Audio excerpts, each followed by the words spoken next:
não quero que você vá embora.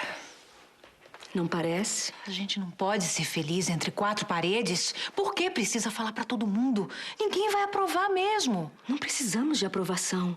Não é isso que eu quero. E o que você quer? Eu quero não ter mais que esconder.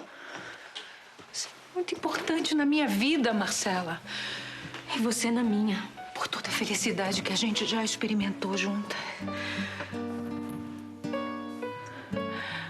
Não me deixa.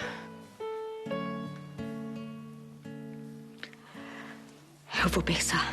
Já chorei, já sofri em silêncio.